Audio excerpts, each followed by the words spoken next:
Šta je to samopouzdanje? Obično kada kažemo samopouzdanje, pomislimo na neku osobinu ili kao neki posebni talenat koji stoji iza uspeha i postignuća, ali zapravo samopouzdanje je mnogo više od toga.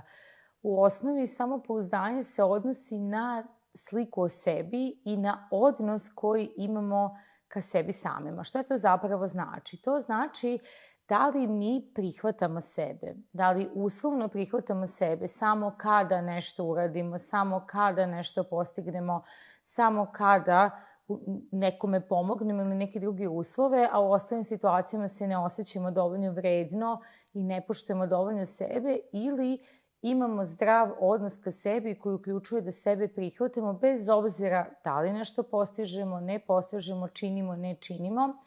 Naravno, uvek je dobro pitanje šta je to zdravo samopouzdanje, a šta je to možda narcisoidno samopouzdanje preterano ili egocentrično samopouzdanje, ali sa zdravom ljubavlju ka sebi nećemo pogrešiti. Dakle, u osnovi samopouzdanja jeste zdrava ljubav ka sebi, odnosno odnos razumevanja sebe, prihvatanja sebe, želja da sebi pomognemo, da sebe podržimo, da ulažemo u sebe, da negujemo sebe. Zato je samopouzdanje mnogo više od jedne osobine. I kako mi da negujemo samopouzdanje? Ako mi negujemo onaj deo u sebi koji je kritikujući nastavan prema nama, koji uvek nešto zamera, kome nikad ništa nije dovoljno dobro, nećemo baš imati zdravo samopouzdanje. Afirmacije koje često čujemo da pomažu, odnosno one poruke, vrednosti ka sebi, samo do neko stvarno i pomažu. Mnogo više vremena treba da se razvije taj zdrav odnos ka sebi, naročito ukoliko nismo odrasli u porodicama i sredinama koji su negovali zdrav odnos ka nama. Zapravo, zašto često imamo problem ili manjak samopouzdanja? Zato što često naši roditelji, porodica ili okruženje nisu znali kako na adekvatan način da nam pokažu ljubav, da im je stalo, da pokažu da nas vole, da nam daju potvrdu na vrednost.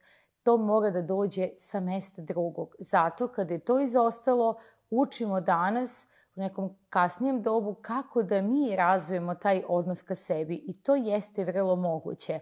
Kako to postižemo? Pa kroz sve ono što činimo za sebe da zapravo napredimo taj odnos i sliku o sebi. Ako naučimo neku novu veštinu, ako savladamo neki novi hobi, ako savladamo neki izazov, ako izađemo iz zone komfora, ako savladamo neke nove zadatke, ostvarimo određene uspehe koji su nam važni, potražimo podršku i pomoć, sve te aktivnosti, postavljanje granica u nezdravim odnosima, zauzimanje za sebe, sve to apsolutno nam pomaže da gradimo jedan zdraviji odnos ka sebi, a samim time kao rezultat dolazi i osjećanje samopouzdanja.